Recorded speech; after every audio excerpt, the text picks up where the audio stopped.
Assalamualaikum warahmatullahi wabarakatuh. Nama saya Muhammad Irfan Afan Baihaqi dari kelas Manajemen H1 Pagi.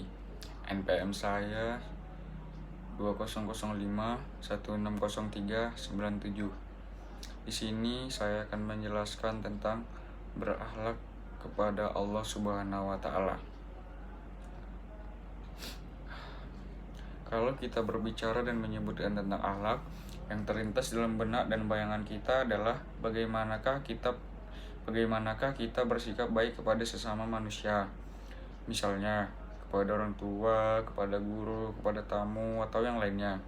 Jarang atau mungkin tidak pernah terlintas dalam benak kita adanya akhlak yang lebih agung daripada itu semua, yaitu akhlak kita kepada Allah Subhanahu wa taala.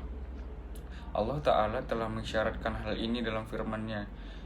Dan Tuhanmu telah memerintahkan supaya kamu jangan menyembah selain Dia, dan hendaklah kamu berbuat baik pada ibu bapakmu dengan sebaik-baiknya. Jika salah seorang di antara keduanya atau kedua-duanya sampai berumur lanjut dalam pemeliharaanmu, maka sekali-kali janganlah kamu mengatakan kepada keduanya perkataan dan janganlah kamu membentak mereka, dan ucapkanlah kepada mereka perkataan yang mulia. Quran Surah Al-Isra, surah ke-17 ayat 23. Namun, sebelum Allah Subhanahu wa taala menyebutkan perintah berbaik baik alias berakhlak kepada orang tua, Allah Ta'ala terlebih dahulu menyebutkan haknya, yaitu perintah untuk beribadah hanya kepada Allah Ta'ala dan tidak menyekutukannya dengan sesuatu apapun. Hal ini mengisyaratkan akhlak kepada Allah Ta'ala, yaitu tauhid, adalah hak yang lebih agung, lebih harus diperhatikan sebelum hak kedua orang tua.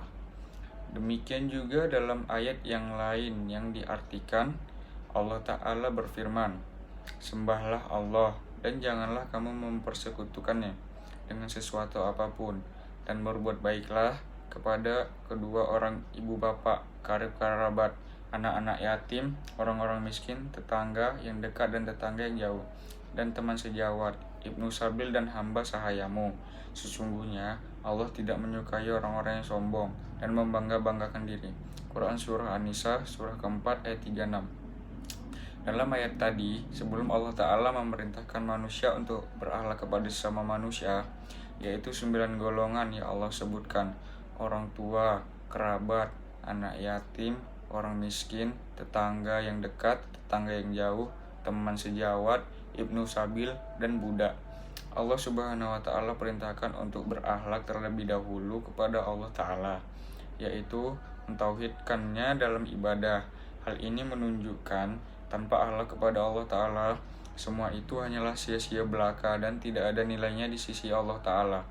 Dua ayat di atas menunjukkan bahwa akhlak kepada Allah Subhanahu wa taala adalah yang menjadi pokok.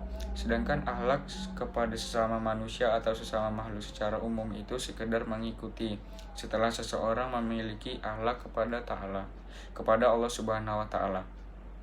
Sehingga meskipun manusia itu memiliki akhlak yang baik kepada sesama manusia, misalnya jujur, tidak pernah mengganggu dan menyakiti orang lain, tidak pernah korupsi, amanah jika diberi jabatan, dan lain-lain, jika mereka tidak beriman kepada Allah Ta'ala, akhlak-akhlak yang luhur kepada sesama manusia itu tidak ada nilainya sama sekali. Oleh karena itu, Allah Subhanahu wa taala menyebut orang-orang kafir sebagai seburuk-buruk makhluk, tanpa melihat sebagus dan seluhur apapun akhlak dan perbuatan mereka terhadap sesama manusia. Demikian pengertian berakhlak kepada Allah Subhanahu wa taala dari saya. Assalamualaikum warahmatullahi wabarakatuh.